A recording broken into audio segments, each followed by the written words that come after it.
Hey guys, tonight we will search together for the answer to a historical mystery. Is there any tragedy more painful than a woman being pushed to her death by the very man she loved and trusted the most?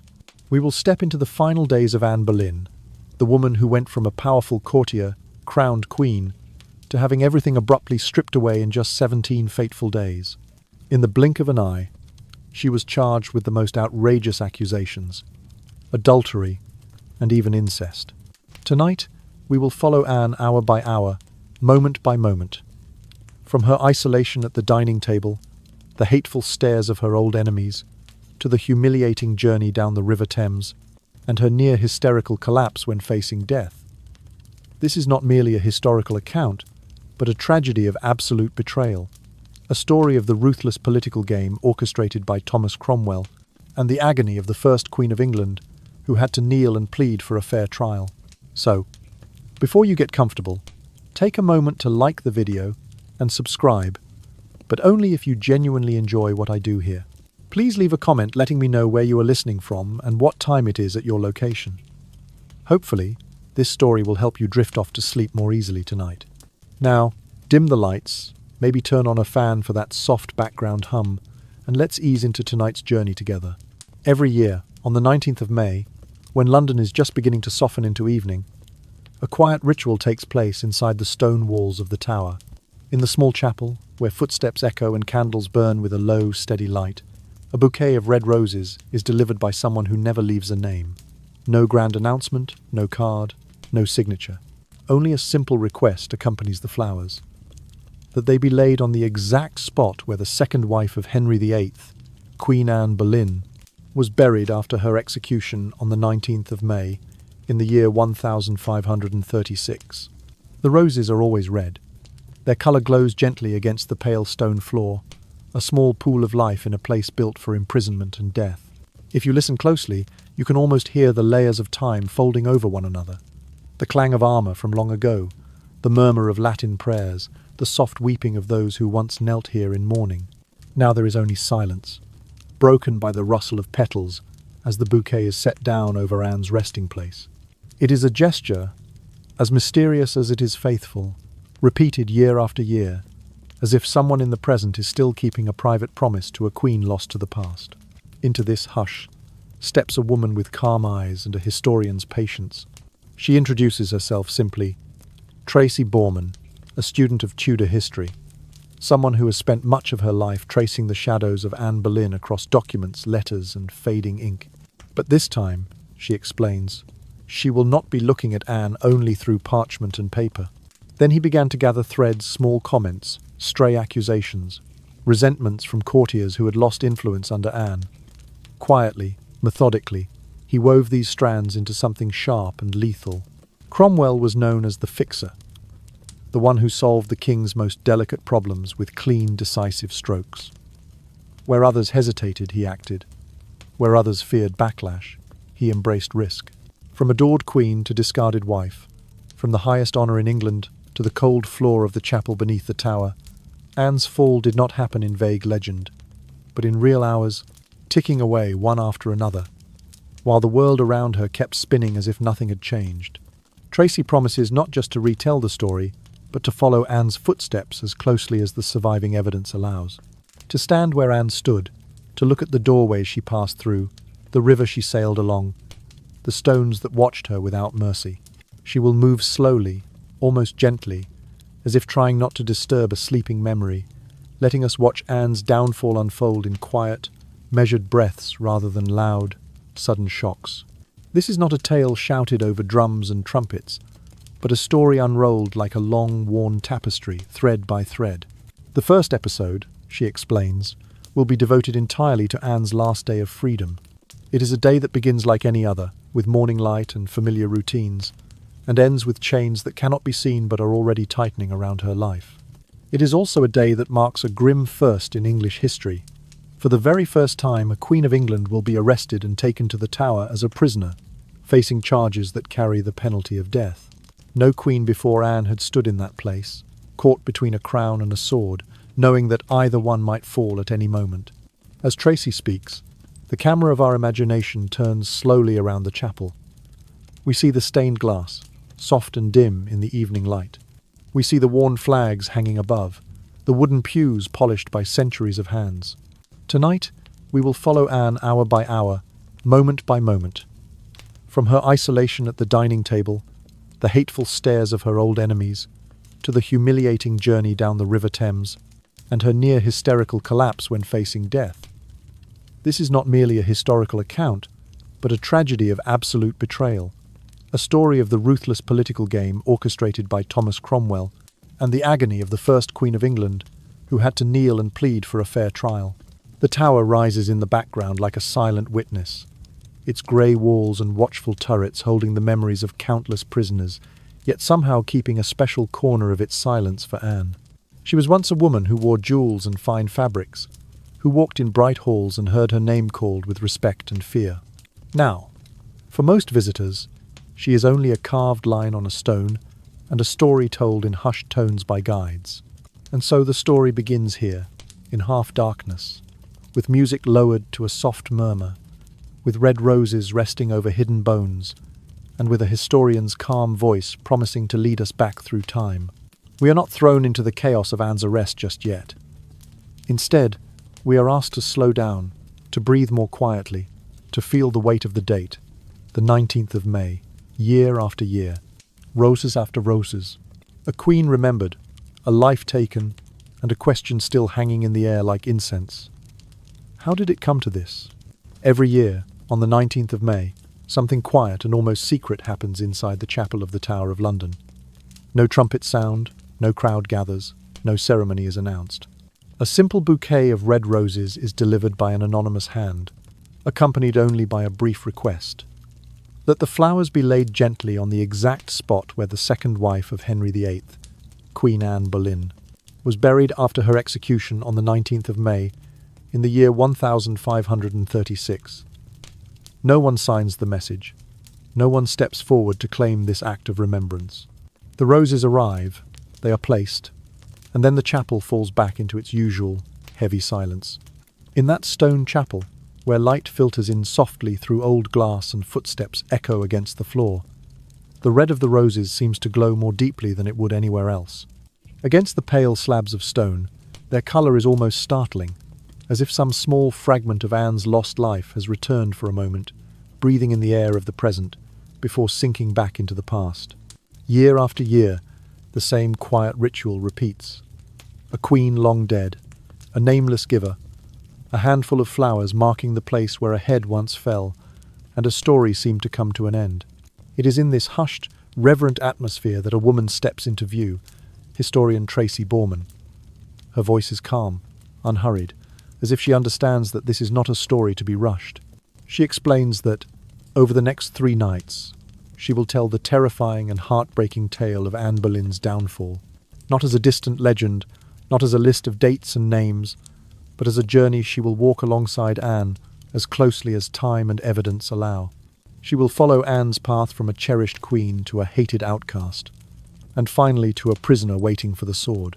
Tracy tells us that she will not be speaking only from books and documents, though those have been her companions for many years.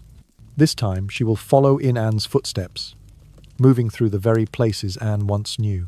She will retrace, day by day and hour by hour, the 3 most important days in Anne's final chapter: the day of her arrest, the day of her trial, and the day of her execution. 3 days, 3 turning points, 3 steps down from the height of power into the darkness of the tower. She invites us to walk slowly beside her through each of those hours, to feel time tightening like a noose around Anne's life. The first episode, she explains, will be devoted to Anne's last day of freedom. It is a day that begins like any other for a queen. Familiar rooms, familiar faces, the reassuring rhythm of courtly life. Yet we, standing outside the story in the safety of the present, know what Anne does not: that every ordinary gesture, every casual word, is already balanced on the edge of disaster. By the time this day ends, Anne Boleyn will no longer be a free woman. For the first time in the history of England, a reigning queen will be arrested and taken to the Tower of London as a prisoner, facing charges so grave that the only possible punishment is death. As Tracy speaks, the camera of our imagination drifts back to the chapel. We see the roses resting on the stone, the faint outline of the place where Anne lies. There is no warm throne room here, no glittering jewels, no fine fabrics. There is just a name carved into cold stone, and a date that has been repeated softly, over and over, through the centuries, the 19th of May. Once, Anne walked through royal palaces, her head held high beneath a crown. Now, in this small corner of the tower, she is remembered by a few quiet words and a handful of flowers. The mood of this opening is both solemn and eerie, like standing on the threshold between waking and sleep, not as a distant legend, not as a list of dates and names, but as a journey she will walk alongside Anne as closely as time and evidence allow. She will follow Anne's path from a cherished queen to a hated outcast, and finally to a prisoner waiting for the sword. Tracy tells us that she will not be speaking only from books and documents, though those have been her companions for many years. This time she will follow in Anne's footsteps, moving through the very places Anne once knew. It says nothing, yet its stones remember everything, including the moment when a young woman who once enchanted a king walked through its gates for the last time. And so, with Tracy's soft promise to guide us, the story begins. Not in chaos or shouting, but in a quiet chapel, with roses resting on a grave and a date that refuses to be forgotten. A woman who once wore a crown is now only a name on a slab of stone. A life that once dazzled a court has shrunk into a ritual carried out in silence. Not as a distant legend, not as a list of dates and names, but as a journey she will walk alongside Anne as closely as time and evidence allow. She will follow Anne's path from a cherished queen to a hated outcast, and finally to a prisoner waiting for the sword. Tracy tells us that she will not be speaking only from books and documents, though those have been her companions for many years. This time she will follow in Anne's footsteps, moving through the very places Anne once knew. It carries only one instruction, written with the authority that no one in England can ignore. By order of the king, Queen Anne must present herself immediately before the Privy Council. That name alone, the Privy Council, the highest advisory body in the realm, would have made her heart grow heavy. Nothing trivial is ever sent through them.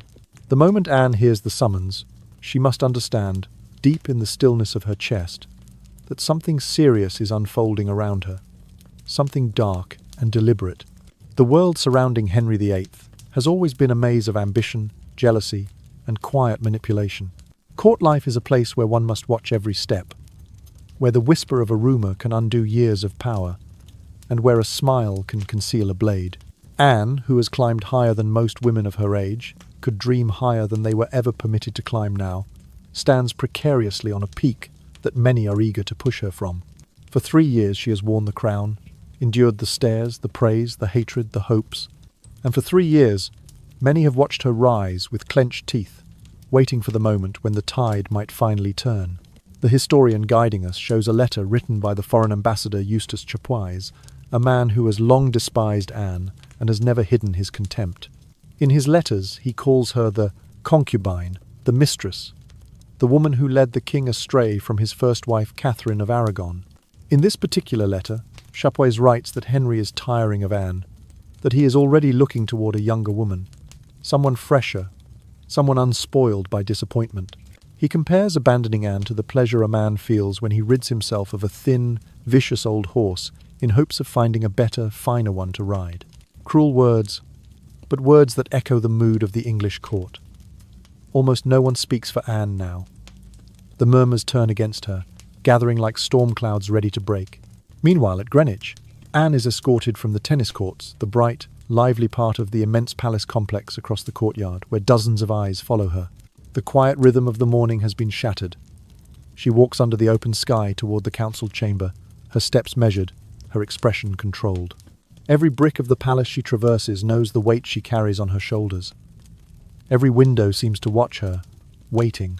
Inside the council room stand 3 men, heavy-faced, rising to greet her as she enters. One of them is the Duke of Norfolk, her uncle, yet hardly her friend, one with whom she has shared more conflict than affection. Another is Sir William Kingston, Constable of the Tower of London, a man whose presence alone signals danger. Anne later recalled that she was cruelly handled there, scolded with a dismissive "tut-tut," as though her fate were something trivial, something no more significant than a household misstep. But what comes next tears apart the thin veil of politeness. The council informs her that she is accused of adultery. Adultery with Sir Henry Norris, one of the king's closest friends, a man who has been loyal to Henry for many years. Adultery again with Mark Smeaton, a low-born musician, far beneath the social level of a queen. And adultery yet again with a third man whose name has not been given. The accusations fall like stones around her, each heavier than the last, each one capable of destroying not only her reputation but her life. For a moment, one can imagine the silence in the room stretching thin, cold and suffocating. Anne must feel as if the floor beneath her has dropped away. Yet even in this sudden storm, she steadies herself. She does not scream, does not collapse. Instead, she speaks with a clarity born from instinct and fear. She insists that she is the king's true wife. She swears that no man has ever touched her. Innocence rises to her lips before anything else. Her first reaction, even in shock, even while surrounded by enemies, is to defend her honor, to cling to truth as though it were the last piece of solid ground left beneath her. Outside the chamber, murmurs begin to spread across the palace.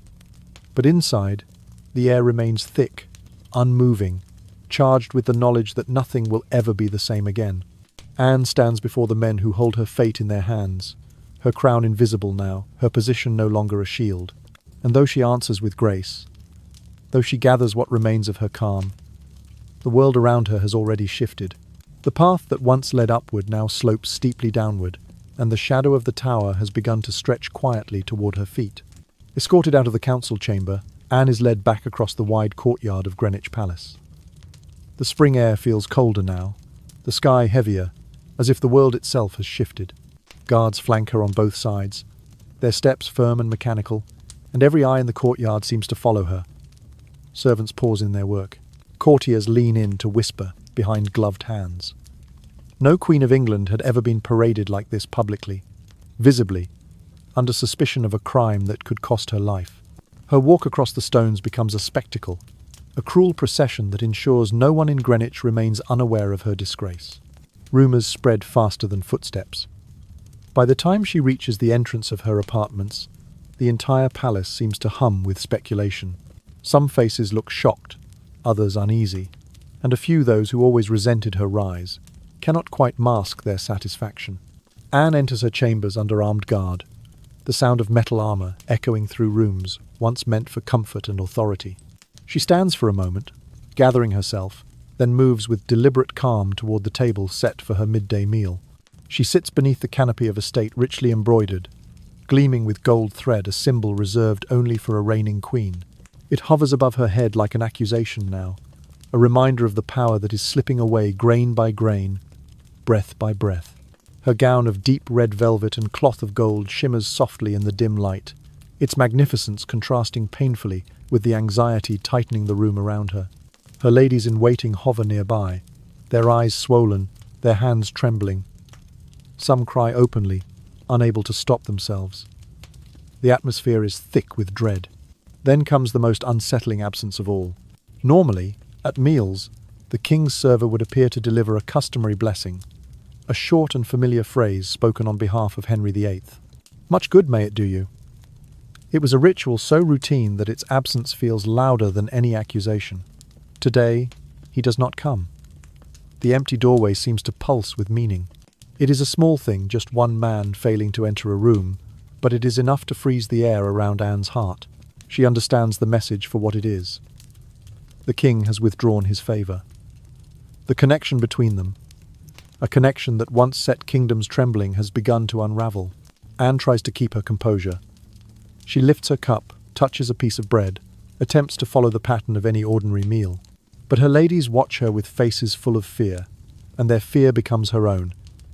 She feels the fragile mask she has worn all morning start to crack. Her breath grows uneven. Her hands tremble. Her thoughts spin with too many questions and too few answers. She had entered this palace as Queen Henry's chosen woman, the mother of his daughter, the hope of his dynasty, and now she cannot even control the rise and fall of her own voice. Yet this moment, harsh as it is, did not erupt from nowhere. The tragedy tightening around her today began 3 months earlier, when she was carrying the child that was supposed to secure her future. The Tudor dynasty, fragile and desperate for stability, depended on a male heir. Henry's first marriage to Catherine of Aragon had collapsed after nearly 25 years without a living son. That failure haunted him, shaped him, drove him. And when he cast Catherine aside to take Anne, he did so with the conviction that Anne would give him what Catherine never could, a healthy prince. So when Anne became pregnant, the entire court whispered with expectation. This, they believed, was the moment destiny had promised. This was the child who would silence every critic, every rival, every ambassador who doubted her legitimacy. Henry and Anne themselves were so certain of a son that plans were set in motion long before the birth. Anne commissioned a commemorative medal to be minted, a gesture of triumph, a symbol she intended to distribute throughout the kingdom. The medal bore the words, "The Most Happy," celebrating the Queen who had finally given England its future king. Only one prototype still exists now, locked away in the British Museum. But in those early weeks, it represented everything Anne wanted the world to see: confidence, stability, triumph. The glow of her future seemed to shine through the metal, promising a new era under her motherhood. But the promise shattered. The pregnancy ended in miscarriage. And, according to accounts, the lost child was a boy. The weight of that detail crushes everything. A prince gone. The heir the Tudor line so desperately needed lost before he could take a breath. For Henry, it was a blow that echoed his deepest fears.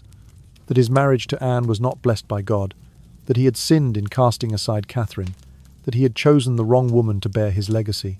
Doubt began to corrode his faith in Anne. Whispers filled his ears. Regret slithered into his thoughts. And the king who once moved heaven and earth to have her began to imagine a life without her. Now, as Anne sits beneath the golden canopy, her hands shaking, her ladies crying, and the king's servant absent, she is feeling the full shadow of that loss. The storm that began with a single tragedy 3 months and 1 unborn son ago is now upon her, dark, vast, and merciless.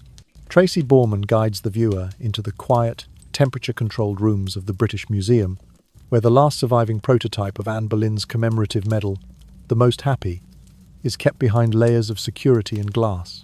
She moves slowly, speaking softly, as if not to disturb the fragile memories preserved in metal. This medal, she explains, was Anne's own creation, commissioned during her pregnancy only a few months earlier.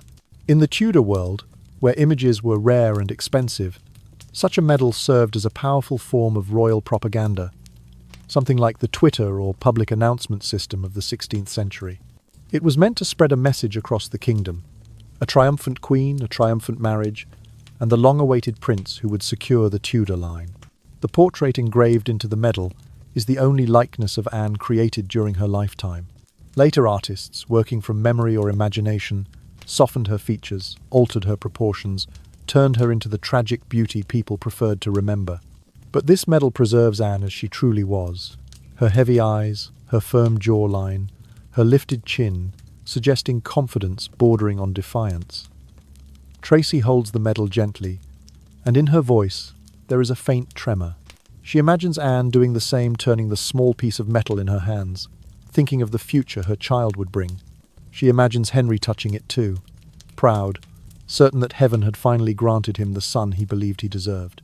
But that imagined future shattered the moment Anne miscarried. The loss of the child, especially when witnesses later claimed it had been a boy, was more than a personal tragedy. For Henry, it felt like a divine omen, a spiritual rejection. He believed deeply that God communicated through fortune and misfortune, and when the hoped-for heir slipped away, he turned inward with suspicion. He remembered the 25 years he had spent married to Catherine of Aragon without a living son. He remembered the theological arguments he had used to justify abandoning her. And now, as he faced another failed male child, a fearful thought rose once again. What if God was punishing him? Rumors began spreading almost instantly. She understands the message for what it is. The king has withdrawn his favor. The connection between them, a connection that once set kingdoms trembling, has begun to unravel. Anne tries to keep her composure. She lifts her cup, touches a piece of bread, attempts to follow the pattern of any ordinary meal. But her ladies watch her with faces full of fear, and their fear becomes her own. She feels the fragile mask she has worn all morning start to crack. The king, sensitive to signs and symbols, found himself sinking into the same cycle of doubt that had once torn apart his first marriage. For Anne, the miscarriage was the worst possible disaster. A male heir was her only true shield, in a court where affection changed like the wind. She had risen because Henry desired her. She remained queen because he still expected her to deliver the son he needed. Without that promise, her enemies long suppressed but never defeated began to move. They had waited for a moment of weakness, and now it had come. Whispers reached her that Henry had begun to take interest in other women, younger, gentler, unburdened by political battles or failed pregnancies. Some mentioned Jane Seymour, quiet and pale, serving in the Queen's household, everything Anne was not. Whether or not Henry had yet set his heart on another woman, the court believed he had. And in the Tudor world, belief was nearly as powerful as truth. Into this atmosphere of fear and uncertainty stepped Thomas Cromwell. He had once been Anne's ally, the man who helped dismantle England's ties to Rome and secure her marriage to Henry. But Cromwell's loyalty was never to individuals. It was to the stability of the crown, the smooth functioning of government, and, above all, the success of Henry's wishes. He watched the king grow restless. He listened to the murmurs about the miscarriage. He observed the king's darkening temper. Then he began to gather threads, small comments, stray accusations, resentments from courtiers who had lost influence under Anne. Quietly, methodically, he wove these strands into something sharp and lethal. Cromwell was known as the fixer, the one who solved the king's most delicate problems with clean, decisive strokes. Where others hesitated, he acted. Where others feared backlash, he embraced risk. Now, sensing the king's frustration, he began to shape a plan subtle enough to appear like justice, brutal enough to satisfy Henry's growing hunger for escape. Anne did not yet know it, but from the moment her child was lost, Cromwell had started clearing the path that would lead her toward the Tower. Her miscarriage marked the beginning of a steep descent, and Cromwell was already placing stones along the way, making sure she could not climb back up. In the quiet museum room, Tracy lets her fingers rest lightly on the glass above the medal. Once, it had symbolized hope. Now, it symbolizes a turning point, a moment when the future shifted, silently and irrevocably, toward tragedy. The scene shifts quietly to Austin Friars, once the nerve centre of Thomas Cromwell's power, now swallowed beneath the steel and glass of modern London. The camera moves slowly through the space, as if brushing against the ghost of a house long vanished. In the 16th century, this was no ordinary residence. It was Cromwell's command post, the place where a blacksmith's son reshaped the entire political landscape of England with nothing but intelligence, calculation, and an uncanny instinct for survival. Here, behind timbered walls and narrow Tudor windows, he rose from obscurity to become the chief architect of Henry VIII's will. Tracy Borman walks through the modern streets where Cromwell's home once stood, speaking softly, almost meditatively. She reminds us that Cromwell climbed the ladder not through noble birth, but through sheer force of mind. He promised Henry something no minister before him had delivered: unimaginable wealth. By engineering the dissolution of the monasteries, he had turned Henry into one of the richest monarchs England had ever seen. That alone secured his place at the king's side. But Cromwell was more than an administrator. He was a strategist, a fixer, someone who understood that power flows toward those who know how to bend truth into whatever shape the moment requires. To help explain this side of Cromwell, journalist Owen Jones steps into the frame.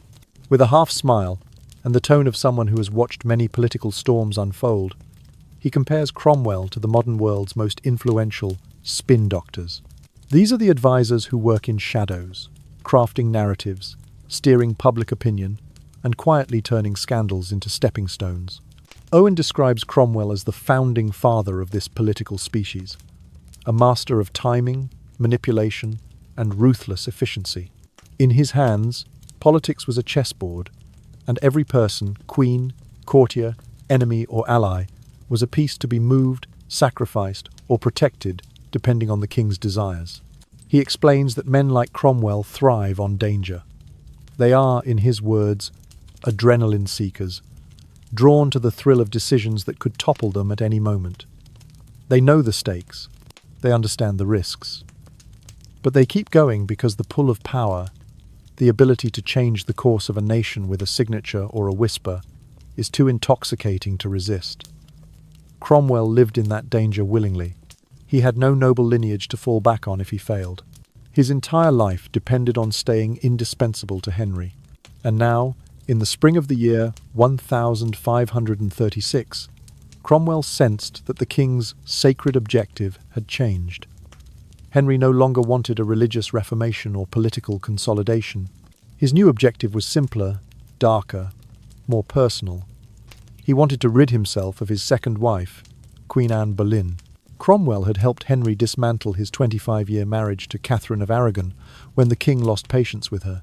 He had orchestrated her downfall carefully, removing her influence, cutting off her supporters, isolating her until she became powerless. Now, with brutal symmetry, he was prepared to do the same to Anne. The moment Henry's affection faltered, Cromwell did not hesitate. His allegiance was not to queens, it was to the king alone. As Anne's fortunes declined, Cromwell began gathering threads of accusation, weaving them together into a tapestry dark enough to obscure the truth. He collected gossip whispered in corridors. He listened to courtiers who resented Anne's sharp tongue. He noted every slight, every rumour, every misinterpreted glance. Witnesses willing or coerced were assembled. A narrative was shaped. And slowly, quietly, a case began to form, like frost spreading across glass. Anne's appearance before the Privy Council earlier that day had been merely the opening move. Cromwell understood Henry's temperament better than anyone.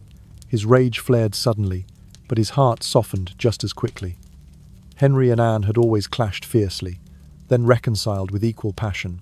If Cromwell waited too long, the king might change his mind again.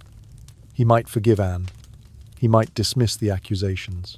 And then Cromwell, who had already begun the machinery of her downfall, would be exposed his own life hanging by the same fragile thread. So everything had to move quickly. Every step of the process, the interrogation, the accusations, the whispers, the arrests, was designed to close around Anne before she could plead, explain, or recover the king's affection. Cromwell operated with icy urgency. He understood that hesitation was the enemy. And so, beneath the roofs of Austin Friars, plans were drawn with chilling precision. The Queen was being boxed in, corner by corner, hour by hour, until her fate could no longer slip from his grasp. As the scene fades, the house that once stood there seems to breathe for a moment in the dim light, an invisible monument to the man who, in less than a week, would reshape the destiny of a queen. The midday light at Greenwich lies heavy, and still when the door to Anne's chamber opens, and the quiet air she has tried so hard to control shatters. She has barely managed a few bites of her meal food that tastes of nothing when Thomas Cromwell steps inside. He is not alone. A cluster of powerful men follows him, their faces solemn, their eyes set firmly on her. Among them is the Duke of Norfolk, her uncle by blood but never by affection, a man whose alliance has always been with power, never with family. In Norfolk's hands is a tightly rolled scroll of parchment, sealed and unmistakable. Even before he speaks, the meaning is clear. The room seems to contract. The golden cloth of state above Anne's head sways almost imperceptibly, as if reacting to the shift in the world beneath it. Anne rises slowly, her movements graceful even now. Her voice is steady when she asks why they have come. Norfolk does not soften the blow. "We come by the king's command," he says, his tone cold, almost practiced, "to conduct the Queen to the Tower of London." The words fall into the room like a stone dropped into deep water, sending shock waves through everyone present. The Tower. The fortress where prisoners of the state await judgment. The place where traitors are housed. The place where executions are carried out. For Anne, it must land like a blow to the stomach, hard, sudden, breath-stealing. The Tower is not a place for queens. No Queen of England has ever been taken there as a prisoner. The enormity of it presses in on her all at once. And yet, she does not collapse. She does not scream. She does not beg. Instead, she straightens, draws in a breath that is thin but controlled, and replies quietly, "If it be His Majesty's pleasure, then I am ready to obey." Amen. It is a moment of calm that defies everything unfolding around her.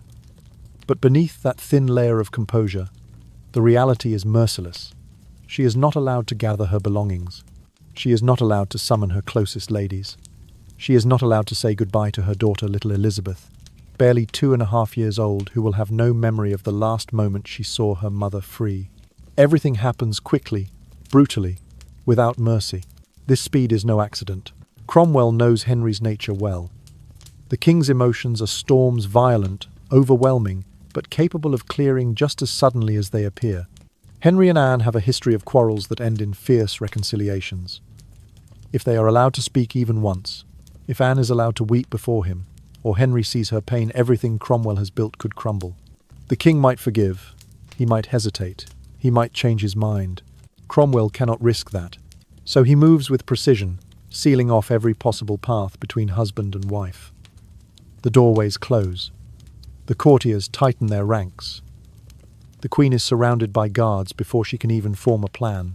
In a matter of minutes, she is no longer Anne the queen, but Anne the prisoner. Outside, the palace murmurs like a waking hive. Word spreads quickly, a ripple of disbelief and thrill. Windows open, footsteps gather. Servants find excuses to linger in corridors. Everyone senses that history is tilting, that something unprecedented is happening, something that will be spoken of in whispers for generations. Anne, escorted by guards, is led through the familiar halls of Greenwich for what she does not know will be the last time. She walks toward the river, where a barge waits to carry her along the Thames. The same river that once carried her toward coronation celebrations now waits to carry her toward confinement. She steps forward because she must. Behind her, doors close with the sound of finality. Meanwhile, at Whitehall, the king stays hidden. Henry does not come to see her, does not attempt a farewell, does not even show himself to the court.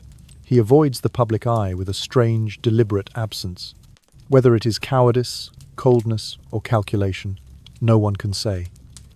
But his disappearance speaks louder than any proclamation. Anne will face her fate alone. The barge waits on the water, dark and silent, its oarsmen ready. In a few moments, Anne will step inside and begin the slow journey up the Thames to the Tower of London, the place where queens do not go unless they are never meant to return. From this moment on, her crown may still rest on her head, but her freedom is gone. Her fate has been taken from her hands and placed into the machinery of power, ambition, and fear. And as the river waits, the sky above seems to dim, as if preparing itself for the tragedy about to unfold. While Anne waits under guard at Greenwich, confined within rooms that were once symbols of her triumph, the atmosphere across the river at Whitehall could not be more different. There, Henry VIII moves through his palace with an energy that seems disturbingly out of place. He avoids any encounter with his wife, stays hidden from public audiences, yet those few who see him report a mood almost celebratory. Some describe him as in excellent spirits, others as behaving as though rejoicing in the Queen's misfortune. For those who witness it, the contrast is jarring, ghastly even. As Anne faces humiliation, fear, and the unknown, the king hosts feasts, entertains ladies, laughs loudly, and often remains in company until well after midnight. The court, sensing the shift of power, follows his lead and becomes noisier, busier, more uncomfortably cheerful. It is as though Henry has already extracted himself emotionally from the marriage, long before any legal or formal end. His absence from Greenwich speaks volumes. His sudden ease, his lively conversations, his indulgent dinners, all of it suggests that, in his mind, Anne is no longer his queen. She has become a problem removed, a burden lifted, a chapter already closed. For many watching, the king's behavior is not just indecent, it is chilling. A man who once rearranged the religious structure of England to possess Anne now seems almost relieved to be rid of her. The documentary pauses here to pose an important question. If Henry now appears so cold, so detached, then what was it years ago that ignited his obsession for Anne Boleyn? What was the force strong enough to push him to challenge the Pope himself, to defy the Vatican, to sever England from centuries of Catholic tradition? What held such power over a king that he would risk his soul, his crown, and the stability of his realm?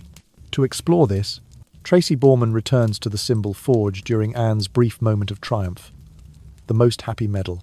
The original, though damaged, still exists, and the sculptor Lucy Churchill has used it to reconstruct a three-dimensional likeness of Anne's face. When Tracy is shown the recreated image, an image based not on legend or later romanticized portraits, but on the only likeness created during Anne's lifetime, her first reaction is one of quiet astonishment. This Anne is not the ethereal beauty described in novels or painted in Victorian fantasies. She is real, tangible, imperfect. Her eyes are heavy-lidded, giving her a serious, contemplative expression. Her jawline is firm, perhaps even strong to the point of severity, features that many in the Tudor court described dismissively. Some accounts even said she was not the most beautiful woman at court. And yet, as Lucy Churchill explains, beauty was not the source of Anne's magnetism. Her power lay elsewhere. Anne was electric in motion, an exceptional dancer, graceful and confident, drawing eyes without demanding them. She was intelligent in a world that feared intelligent women. She was witty, quick with words, able to charm or disarm with equal ease.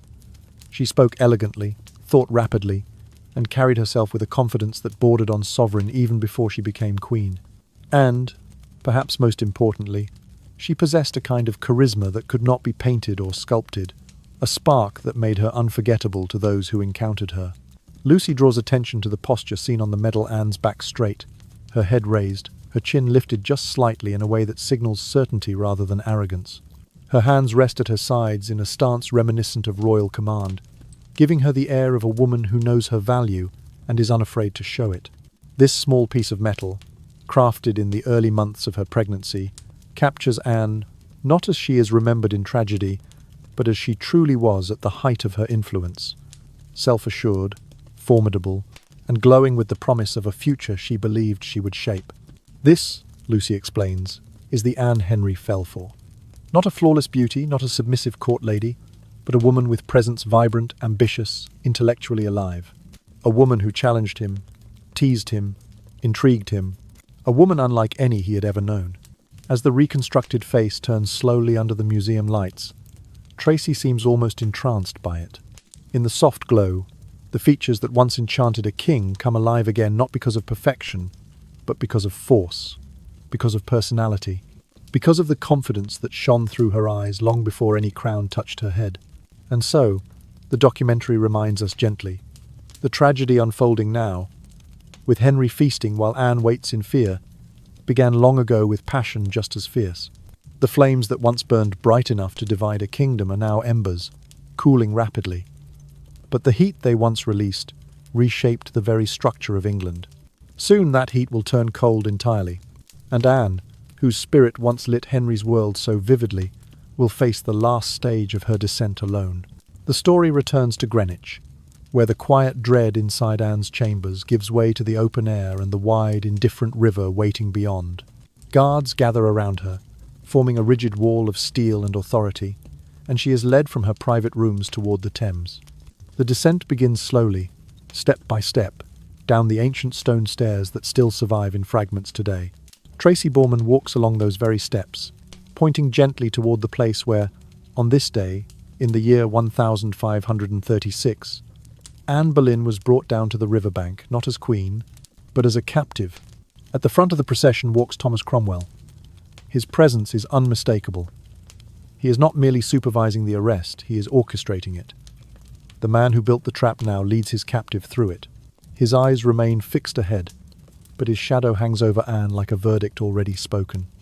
There is no softness in his step, no hesitation. He intends to deliver her personally to the Tower, unwilling to trust anyone else with the final piece of his plan. The Thames lies below, murky and restless. A barge waits at the water's edge, its hull dark, its oarsmen silent. This is no ceremonial royal barge with banners and musicians. It is a prison boat. The image is stark. A queen being guided toward a vessel that will carry her not to a palace, but to confinement. Traditionally, state prisoners were taken under the cover of night, moved discreetly, hidden from public eyes, their shame tucked away in shadow. But Anne Boleyn is afforded no such courtesy. Instead, her journey is arranged for broad daylight. The decision is deliberate. They want her fall to be witnessed. They want whispers to bloom into shouts. They want the kingdom to see that the woman who once displaced Catherine of Aragon now suffers a humiliation greater than any Catherine ever endured. As Anne steps into the barge, the air seems to thicken. The boat rocks gently, a reminder that nothing beneath her feet is stable anymore. Not the river, not the crown, not her future. Cromwell boards as well, seating himself close enough to ensure she cannot escape his gaze. It is an unspoken declaration. He will watch her downfall with his own eyes from beginning to end. The oars dip into the water, and the long journey begins 2 slow, heavy hours along the Thames. Today, the river glides quietly through a modern city, but in the spring of 1536, it was a bustling artery of boats, merchants, ferries, and noise. The Thames was London's great highway, and it carried news as swiftly as it carried people. For them, this sight feels like divine justice, the settling of a long open wound. For Anne, the hostility pressing in from both sides of the river must feel suffocating. Strangers glare at her, whisper her name with disdain, spit curses under their breath. Some cross themselves as she passes, as if she carries a curse. And above it all, Cromwell sits motionless, his expression unreadable, his silence louder than any accusation. Tracy Borman walks along those very steps, pointing gently toward the place where, on this day, in the year 1536, Anne Boleyn was brought down to the riverbank, not as queen, but as a captive. At the front of the procession walks Thomas Cromwell. His presence is unmistakable. He is not merely supervising the arrest, he is orchestrating it. The man who built the trap now leads his captive through it. The boat glides onward, the oars cutting a steady rhythm into the water. As they approach the tower, the sky seems to dim, the air colder. The fortress rises from the riverbank, and from this angle, from the low perspective of a boat, it appears larger, harsher, more merciless than ever. People who approach the tower by land never quite see its full severity, but from the river, it looms like a giant stone beast, heavy walls, sharp battlements, ancient towers leaning over the water as though waiting for their next prey. Anne lifts her eyes and sees it. The Tower of London, grey, massive, unmoving, a fortress that has been the last sight of countless condemned souls. From below, it resembles a great stone mouth, dark, wide, unyielding, ready to swallow her whole. The barge slows. The oars rise, dripping from the river. The water laps against the hull in a slow, uneasy rhythm. Anne stands because she must. Every step she takes toward the landing feels like walking deeper into shadow. Behind her, the sun glints faintly on the river. Ahead of her, the tower waits in silence. She is no longer simply Anne Boleyn, the woman who once captivated a king. She is the prisoner of the crown, arriving at the gates of her fate. Most prisoners who arrived at the Tower of London entered through the Watergate, known grimly as Traitor's Gate. It was the passage reserved for the condemned, the disgraced, the forgotten, those whose names would soon be scratched out of history. But Anne Boleyn, even in the darkest hour of her life, was still the Queen of England. Her crown had not yet been formally stripped away. And so, in a final, bitter gesture of protocol, she was not taken through Traitor's Gate, but through Court Gate, the entrance traditionally used by royalty. A privilege, yes, but one that cut more deeply than an outright humiliation, because it reminded her of everything she stood to lose. As Anne's feet touched the landing, the tower's cannons thundered into the air. Once, those booms had been reserved to honour visiting dignitaries, foreign princes, kings or queens arriving in triumph. But on this day, this bleak 2nd of May, in the year 1536, the cannons roared to acknowledge the arrival of a prisoner. Their echo rolled across the water, solemn and distorted, amplifying the cruelty of her fall. Even the stones of the fortress seemed to tremble with it. Anne, known for her remarkable composure, could no longer hold herself together. The mask she had worn so bravely at Greenwich shattered the moment she stepped inside the tower's shadow. She dropped to her knees on the cold stone and burst into tears, insisting again and again that she was innocent. Her voice, trembling but clear, carried the same desperate certainty she had spoken in the council chamber. "I am the king's true wife." Now, though, her words dissolved into sobs. 3 years earlier, she had come to this very place in triumph. The memory struck her like a blade. Then, the tower had welcomed her with banners fluttering in the wind, music echoing through its courtyards, and crowds cheering the arrival of England's new queen. She had lodged in the royal chambers, dined in splendour, walked beneath arches, hung with cloth of gold as she prepared for her coronation procession. Now the same walls loomed above her as prison walls. The same walkways that once celebrated her rise now enclosed her fall. Every footstep she took felt like a cruel reversal, a reminder of how quickly a crown could turn into a noose. Because Anne had not yet been formally deposed, she was still entitled, at least on paper, to the treatment of a queen. Therefore, her custody fell under the authority of Sir William Kingston, the Constable of the Tower. Kingston, a dutiful man bound more to his office than to emotion, greeted her with stiff politeness. But even formality offered no comfort here.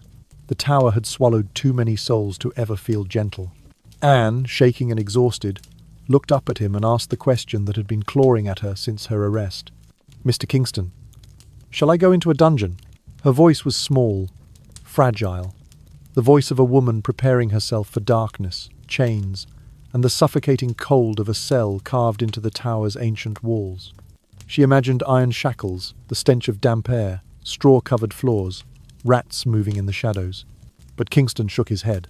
Instead of leading her downward, toward the infamous dungeons, he began to guide her in the opposite direction toward the inner ward, toward the grand building that had once housed royal guests. These were the Queen's apartments, a lavish space restored only 3 years earlier for her coronation. Anne blinked in disbelief as she followed him, her tears slowing in confusion. She was being taken not to a pit of punishment, but to a suite of richly furnished rooms. It made no sense. The world had turned upside down. She was accused of treason, of adultery, of crimes punishable by death. She had been dragged from Greenwich under guard, shamed before courtiers, delivered in daylight to the most feared prison in England. And yet here she was being shown into chambers hung with tapestries, warmed with fine carpets, lit by windows that looked out on the Tower grounds. Rooms fit for a queen, though she was a queen in name only now. The contradiction gnawed at her. Was this a sign of mercy? A sign of lingering affection from Henry? Or was it part of a crueler design granting her comfort only to rip it away later? Kingston noted in his report that upon entering the apartments, Anne exclaimed, "It is too good for me." Her words hung in the air uncertain, trembling, almost bewildered. Was it humility? Was it fear? Or was it the disoriented mind of a woman who could no longer tell whether she was being protected or prepared for destruction? The Tower was full of secrets, of shadows, of histories steeped in blood, but none of it had ever confused Anne Boleyn as much as this moment. The moment she discovered she was being treated like a queen, even as she was being tried like a traitor. Suspended between honour and death, she stepped into the rooms where she would await judgment, her heart racing, her mind spiralling, her fate already tightening around her like invisible chains. Using a detailed Tudor-era map, Tracy Borman slowly traces the outline of a vanished building, the Queen's lodgings within the Tower complex. Though nothing remains of them now but patches of lawn and stones buried beneath centuries of soil, the map reveals precisely where Anne Boleyn once walked, slept, and wept. In Anne's time, this was no damp cell or bleak chamber. It was a newly rebuilt palace wing, stretching from the White Tower to the outer wall, restored lavishly at Henry's command for her coronation just 3 years earlier. Henry had spent £35,000 on these apartments, an astonishing sum equal to roughly £1.5 million today. Every beam, tapestry, and carved panel had been crafted to honour Anne as the dazzling new Queen of England. Now, those same rooms had become her gilded prison. When Anne first stepped inside, seeing the fine hangings and the grandeur that still clung to the space, she cried out through her tears, "It is too good for me." Hem? The sentence hangs strangely between humility and despair. Some who later heard of it wondered if she was hinting at guilt, an unconscious confession. Others thought she was desperately trying to appear meek, hoping for sympathy. But Kingston, the Constable of the Tower, had recorded the moment precisely. Anne fell to her knees, sobbing violently, and then suddenly burst into loud, uncontrollable laughter. The cycle repeated, crying, then laughing, then crying again, as though her mind was slipping between terror and denial. It is a portrait of a woman pushed to the edge of psychological collapse. She was exhausted, humiliated, and terrified. Everything had unravelled with such speed that her thoughts could not keep up. Within hours, she had gone from queen to prisoner, from mother of a future prince to a woman accused of treason and adultery. Her tears were understandable, but her laughter was what unsettled the observers. It was the kind of laughter that comes when the mind cannot bear the weight of reality. And Cromwell expected exactly this. He needed Anne unstable, frightened, desperate. Panic leads to mistakes. Fear leads to slips of the tongue. And Cromwell had already prepared the perfect trap. 4 women were assigned to attend Anne in the Queen's lodgings. Women she disliked, women she did not trust, women she certainly would not confide in. Even worse, one of them was her own aunt. Yet family meant nothing now. Loyalty to the king outweighed blood, affection, and history. These attendants were not placed there to offer comfort. They were spies. Cromwell had handpicked them. Their job was to observe everything. Every tear Anne shed, every sigh, every muttered comment, every confused question. They were to record her words, her tone, even her silences. If she lamented her situation, they would write it down. If she expressed fear, they would report it. If she spoke a single sentence that could be twisted, misinterpreted, or rearranged into something incriminating, Cromwell would seize upon it like a blade. For the charges against her were still fragile. They needed strengthening. He needed more than rumours to bring down a queen. And so, Anne was surrounded not by comfort but by ears. The women watched as she paced the chamber in agitation. They sat silently as she wrung her hands and whispered prayers. They stood near her bed and listened as she cried through the night. Every word she spoke out of sorrow, fear, or delirium was carefully noted and delivered to Cromwell. Anne could not speak without being overheard. She could not weep without being witnessed. She could not think aloud without risking the thought becoming evidence. The Queen's apartments, built at enormous cost to crown her in glory, had become a cage of velvet and gold. But the luxury only deepened the cruelty. It reminded her of the woman she had been 3 years earlier celebrated, envied, triumphant, and contrasted it painfully with the woman she now was, isolated, watched, and betrayed. Tracy Borman pauses in her narration to let this sink in. The rooms that once symbolized Anne's ascent were now instruments of her destruction. Their splendor did not protect her. Their comfort did not soothe her. Their size did not offer freedom. They served only to highlight that she was a queen in title alone, and a prisoner in every other sense. Cromwell's net had tightened. The 4 attendants were his eyes and ears, extensions of his will. Every breath Anne took inside these walls would be monitored. Every movement would be recorded. Every weakness would be exploited. And as night settled over the tower, Anne Boleyn lay within her lavish prison, surrounded by traitors masquerading as attendants, wondering which whispered word would become the thread Cromwell used to unravel her life. While Anne wanders in a daze through rooms far too lavish for a prisoner rooms, whose velvet cushions and gilded beams only deepen her fear in Whitehall, the storm gathering against her accelerates with chilling precision. The accusations she faced at Greenwich were only the beginning. Adultery with Sir Henry Norris, with the musician Mark Smeaton, and with an unnamed third man. But in the court's shadowy corridors, that unnamed figure is already taking shape, and the rumour hardens into something far more dangerous. Whispers begin to ripple across London that the mysterious third man is none other than George Boleyn, Anne's younger brother. George hears the rumour swiftly. News travels like lightning through a court on edge. Horrified, refusing to believe Cromwell would sink so low, he mounts his horse and rides urgently toward the palace, which once stood near the modern government buildings of London. He hopes for one thing only: an audience with the king. If he can speak to Henry directly, explain, appeal, defend his family perhaps, he can break through the web of lies tightening around his sister. But he never makes it past the palace doors. Cromwell has already moved to isolate Henry completely. The king is surrounded by his inner circle, shielded from petitions, protected from interruptions. No one gets close unless Cromwell allows it, and Cromwell will not allow this meeting. George does not reach Henry. He does not get the chance to defend Anne. Instead, he is seized on the spot. The charge read to him is not merely adultery, it is incest. The word is so monstrous, so outrageous, that even in a court accustomed to scandal, it sends shockwaves through those who hear it. Adultery might tarnish a queen's virtue, but incest? That transforms her into something unnatural, depraved, morally unthinkable. It is the kind of accusation designed not just to destroy a reputation, but to obliterate it completely, leaving nothing behind but revulsion. This is Cromwell's masterstroke. If Anne is accused of lying with her own brother, then the entire narrative shifts. She is no longer simply an unfaithful wife. She becomes a symbol of corruption, a woman whose sins are so grotesque that no punishment seems too extreme. For the public, for the nobles, for the church, such an accusation poisons even the thought of defending her. And crucially, it gives Cromwell the final tool he needs, a crime so shocking that Henry cannot possibly reconcile with her again. Was it humility? Was it fear? Or was it the disoriented mind of a woman who could no longer tell whether she was being protected or prepared for destruction?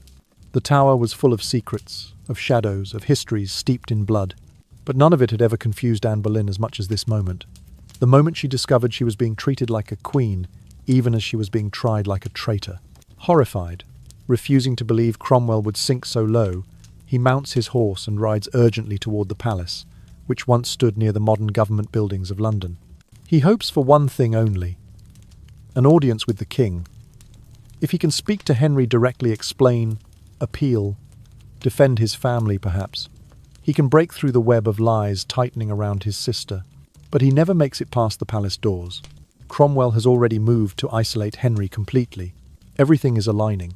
Cromwell moves through these events with the quiet certainty of a man who has calculated every angle. Each arrest is another knot in the rope. Each rumour is another stitch holding the case together. He knows that to remove a queen, especially one with supporters, charm, and a royal child, requires more than mere suspicion. It requires spectacle. It requires disgust. It requires accusations so severe the kingdom itself recoils. And so he builds exactly that. In the Tower, Anne paces her richly furnished prison, unaware that outside the walls a far darker tragedy is unfolding. Her thoughts whirl between denial and hope, terror and disbelief. She knows the charges of adultery are lies. She knows Henry Norris would never betray the king. She knows Mark Smeaton's confession must have been forced.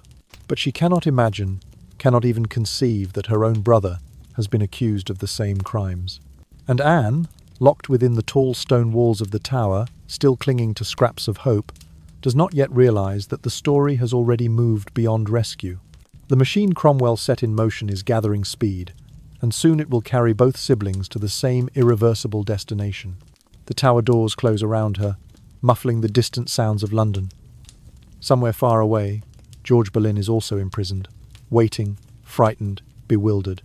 And neither of them knows that the trial being prepared for them has only one possible ending, an ending Cromwell has already written. Cromwell understood perfectly the lesson Henry had learned too late from his first marriage. Catherine of Aragon, though set aside and forced from court, had refused to vanish quietly. She never surrendered the title True Queen, never accepted the annulment, never acknowledged Anne as her successor. In the eyes of the English people, Catherine remained the rightful queen until her death.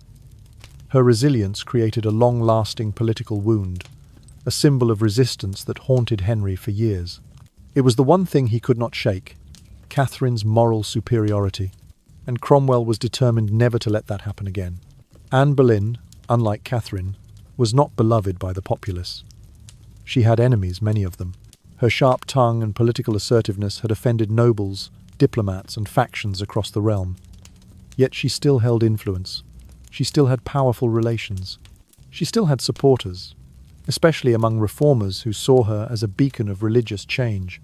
If Henry simply divorced her, or annulled the marriage, those supporters could stir rebellion, dispute royal legitimacy, or challenge the succession of the next queen. So, in Cromwell's mind, a gentle ending, a quiet removal was not an option. He needed erasure. Not just political removal, but moral annihilation.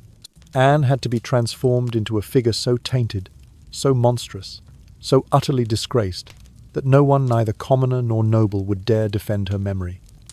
She had to fall not as a queen, but as a criminal. To achieve that, Cromwell needed more than suspicion. He needed a spectacle. He had already set the stage. Sir Henry Norris had been arrested. Mark Smeaton had confessed under heavy pressure, and George Boleyn had been dragged into the accusations with charges of incest. An accusation crafted not merely to condemn him, but to poison Anne's very image. These were pillars of Tudor society, ambitious, educated, well-connected men. Their downfall served a purpose. If such prominent figures could be accused and destroyed, then Anne's destruction would feel inevitable, even justified. Across London, one by one, doors of power began to shut to anyone who might have supported her. Courtiers sensed danger and stepped back. Ambassadors wrote carefully, aligning themselves with whatever direction the political wind blew. Reformists who had once praised Anne retreated into silence. Her uncle, the Duke of Norfolk, abandoned her entirely. Even her father distanced himself, bowing to survival rather than loyalty. The Boleyn family, once rising meteors in the Tudor court, was collapsing in slow motion. Cromwell's strategy was working. Now came the final, decisive task: preparing a trial unlike any England had ever seen. A trial in which a reigning queen, not a widow, not a former consort, but a crowned monarch, would stand accused of treason, adultery, and incest before a jury of nobles. A trial designed not to seek truth, but to legitimize a verdict determined long before any evidence was presented. A trial that would drag down not only Anne, but the men around her, creating a public execution of reputations before the real execution took place. It would be, as history remembers it, the trial of the century. A chilling message needed to be carved into the collective memory of England. To betray the king, or even to be suspected of it, is to die. And Cromwell would make sure the message was unmistakably clear. Meanwhile, only a short distance from Austin Friars, close enough that Cromwell could almost hear the tower's bells if he paused to listen, Anne Boleyn sat in her richly furnished prison, folding into the long shadows of her first night as a captive.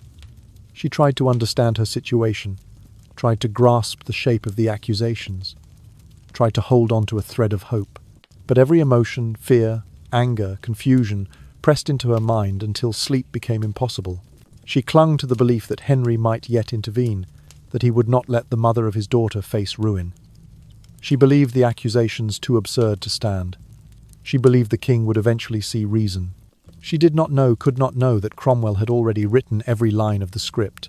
The arrests, the interrogations, the spies positioned in her chamber, the structure of the court that would judge her, the witnesses recruited, coerced, or manufactured, the charges escalating with each passing hour. Outside her chamber, London breathed normally, unaware of the silent machinery assembling behind closed doors. Inside the tower, Anne lay awake, alone, listening to the stone walls hum with the weight of centuries. She felt fear rising like water around her, but she did not yet understand the shape of the trap. She did not know that Cromwell had built a case intended not just to condemn, but to erase. She did not know that the gears had already locked into place. She did not know that the next days would carry her, step by step, toward a verdict already decided. And she did not know that even as she drifted into an uneasy half-sleep, the plan to destroy her was entering its final, irreversible stage. Night settles over the Tower of London like a heavy cloak, thickening the silence and pressing against the stone walls that have witnessed centuries of fear, betrayal, and endings. The air grows colder, the corridors darker, the weight of the place sinking deeper into Anne's bones. It is her first night imprisoned, not as queen, not as consort, but as a woman awaiting judgment she cannot yet see. Sir William Kingston, dutiful and impassive, visits her in the evening. His footsteps echo through the Queen's lodgings before he appears at her door, and Anne rises instinctively, as if still performing the role she once embodied. She repeats what she has insisted since the moment of her arrest, that she is innocent, that she is the King's true wedded wife, and that no man has ever touched her dishonourably. Her voice trembles, but her words remain firm-spoken, with the deep conviction of someone who cannot comprehend how the world has twisted so violently against her. Then she asks Kingston the question that has been gnawing at her since dawn. "Do you know wherefore I am here?" Kingston answers softly, "No, I brine." But whether that is truth or a performance of duty, no one knows. His loyalty is to the office he serves, not the prisoner before him, and so he offers nothing. No explanation, no comfort, no clarity. Desperation begins to seep through Anne's composure. She asks after those who might have spoken for her, who might intervene, who might carry a message of loyalty to the king. Most of all, she asks about her father, Thomas Boleyn, the man who once pushed both his daughters toward the crown. Surely he, at least, would try to save her? But Kingston has no reassurance to give. The truth is far harsher. Thomas Boleyn has retreated into silence. He has chosen survival over loyalty, self-preservation over compassion. He will not risk his own position or his own head to defend his daughter. And so Anne faces the storm alone, abandoned even by the blood that should have stood beside her. Across the city, in Whitehall Palace, the king withdraws to his private chambers. The palace is lit with torches, warmed by fires, attended by servants, yet Henry VIII is alone. His wife is in the tower. His court is humming with whispers. His advisors are preparing the machinery of destruction, and Henry retreats into solitude. As the night deepens, Cromwell sends a written report to the king, an update on the accusations, a neat summary of the charges, a reminder that the case against Anne is advancing swiftly. When Henry reads it, he is said to have wept. A witness later reported that the king burst into tears. Oh, but the documentary asks the question that hangs heavy in the dimly lit air. Were those tears real? Or were they the tears of a man grieving not for his wife, but for himself, for the humiliation he believed he had suffered, for the trust he believed had been betrayed, for the image of himself as a wronged husband, rather than a man who had abandoned a woman he once moved heaven and earth to possess? Perhaps Henry cried because he felt wounded. Perhaps he cried because he felt trapped. Perhaps he cried because it was easier to imagine he had been deceived than to face the reality that he had grown weary of the woman he had elevated to a throne. Whatever the truth, one fact remains unaltered. Anne spends the first night away from Henry not as his queen, but as a prisoner. Within the tower, the stone walls seem to close around her. The wind rattles against narrow windows. Footsteps echo in distant corridors. The past seems to whisper from every corner of kings and traitors, of coronations and executions, of those who walked in alive and left only in memory. Anne lies awake, the darkness thick around her, the reality settling like frost on her skin. She once called herself the most happy. She once believed herself destined to reshape England. She once believed Henry's love would protect her from any danger. Now, all of that feels like a distant dream. She is alone. She is watched. She is judged before she has spoken a word. And the tower, cold, ancient, indifferent, holds her tightly in its grasp, as the first night of her downfall stretches endlessly into silence. As we come to the end of Anne's final day of freedom, let the pace of the story soften. Let the shadows in the tower grow a little quieter, and allow your mind to drift gently away from the harshness of Tudor politics towards something calmer, slower, and lighter.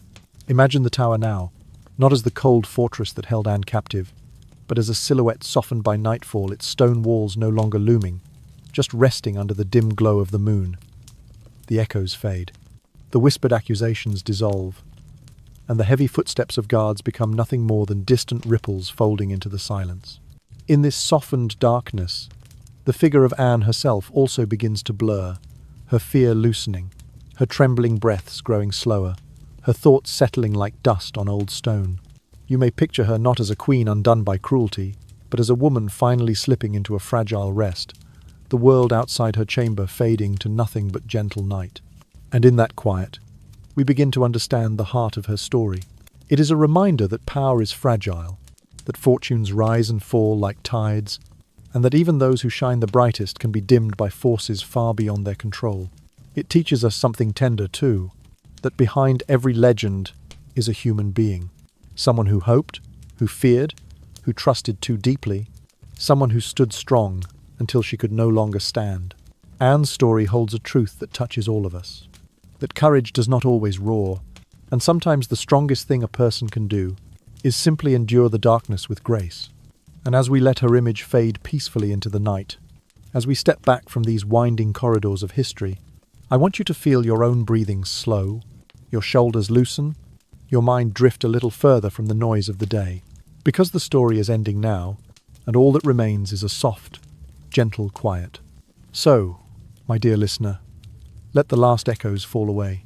Let the tower melt into darkness, and let this whispered moment of stillness wrap around you like a warm blanket.